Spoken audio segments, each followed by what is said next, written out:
สวัสดีเอามื้อนี้พี่จะพาทุกท่านไปเที่ยวเกาหลีเนาะก่อนหน้าพี่จะไปถ่ายคลิปอยู่ทางนาฮานมื้อนี้มาฮอดสนามบินสากลบัดไตละเดี๋ยวเขาไปเบิ่งภาพบรรยากาศนำกันเลยว่าพี่จะพาทุกท่านไปเที่ยวไสแน่อยู่เกาหลีและวัฒนธรรมเขาเจ้าเป็นจังไดของเกาหลีและก็เครื่องใช้ไฟฟ้าเด้เขาเจ้าใช้แบรนด์ใดแน่อยู่เกาหลีเดี๋ยวพี่จะไปเบิ่งทางฮานย่อยทางครัวเฮือนจังซี่โรงแรมเขาเจ้าใช้แบรนด์ใดอยู่ประเทศเกาหลีเนาะเดี๋ยวถ้าไปติดตามกันเลยไป let's go ไปกับพี่เลยไปก่อนสิไปเกาหลีนี่ไอ้น้องบางเบียงนี่ทางฮันเอ็ดวันสมัยอย่างไรสมัยคอมเอสวิท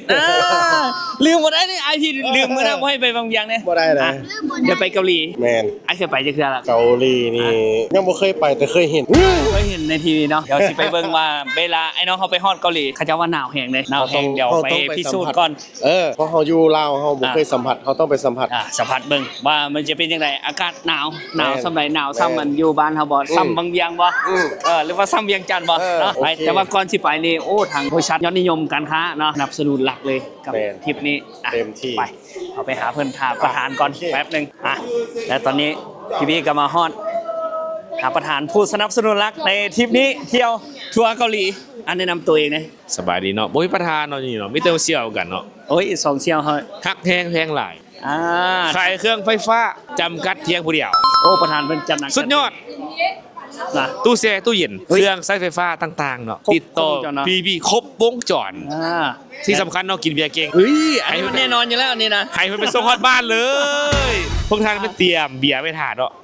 และนี่คือประธานบริษัทยอดนิยมการค้าเนาะที่ประธานผู้อื่นเนาะแต่ว่าเกาหลีมื้อนี้ประธานผู้อื่นแต่ว่าเสี่ยวเพิ่นเนาะขอบใจขอให้เพิ่นอยู่สนามบินเพิ่นว่าจัดหนักจัดเต็มนี่เห็นอันสีเขียวอยู่ด้านหลังเมื่อกี้เพิ่นว่าจัดหนักจัดเต็มก่อนไปเกาหลีเลยแม่นนอนตื่นเช้าไปเล่นอยู่พุ่นเลยเนาะพยายามเฮ็ดให้คนที่ไปเที่ยวเกาหลีเนาะฮอดไวเศร้าเมื่อยไวตื่นมาเดียวฮอดเลยเนาะพี่ๆเนาะขอบใจทางประธานเสี่ยวทางประธานถ้าบ่มีเพิ่นมื้อนี้เพิ่นจัดทริปให้โอ้จัดหนักจัดเต็มแบบครอบครัวตอนรับแบบอบอุ่นกันเลยเนาะนี่ทีมงานเฮาเสี่ยวเฮาไปเบิ่งบรรยากาศทางภายในกันเลยไปวันนี้เฮาทายประธานไปส่งแล้วมาเลยขึ้นเครื่องบินขอบใจขอให้พวกท่านเดินทางโดยสวัสดิภาพโอ้ประธานอวยพรเลยได้วันนี้นะ Let's go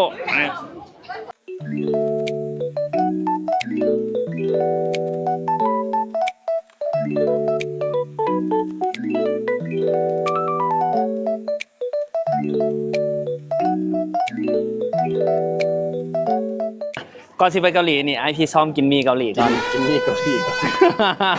ซ้อมในมือนี่อุณหภูมิติดลบ10 องศาได้สบายทำโหดได้บ้านเกิดไอ้สบายบ้านเกิดไปยามบ้านเกิดของไอ้ของพี่เนาะพี่ว่าจังไหนไปยามบ้านเกิดผัวเคยไปแล้วมั้งยังเคยโอ้ยบนทางนี้แสดงว่าได้ผัวเกาหลีด้วยนี่นะผ่านมาเคยเอาแต่ผู้หนึ่งไปผู้นี้เอาหลายคนไปวันไหนนี่สัมภาษณ์ของนี่เจไอเนียวกับประธานโคเกาหลีเด้อไอโคไปอาบน้ำใหม่เด้ออาบน้ำใหม่มาก็เลยไอโคชิพาเป็นนอกเป็นเจ้าอะไรนี่ไอโคชิพาไปกินสลัดอยู่เกาหลีไปเดี๋ยวพบกันเดี๋ยวมื้อเช้าเด้อไปเจอกับพี่ๆอยู่ที่สนามบินเกาหลีเนาะไปบ๊ายบาย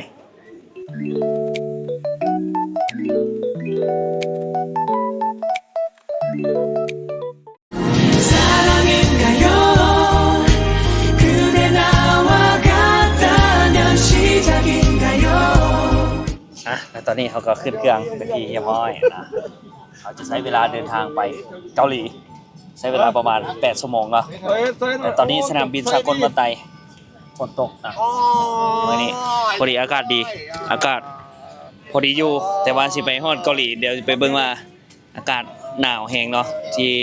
ตามไกด์เพิ่นแนะนำมาว่าอากาศอยู่ทางพุ่น-5 -10 องศา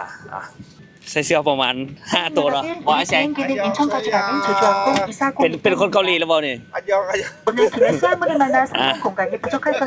เดี๋ยวนี้บ่อย่างเขาเจ้าก็บ่ฮู้จักภาษาเฮาแล้วเนาะเพื่อนโฮไฟล์นำไปเดี๋ยวไปเจอกันเดี๋ยวมื้ออื่นเดี๋ยวพี่ๆจะมารีวิวอากาศสภาพเป็นจังไดเนาะก็จะว่าอากาศหนาวแห้งพี่อยากเจอว่าอากาศหนาวเป็นจังไดอยู่เกาหลีไปนำกันเลย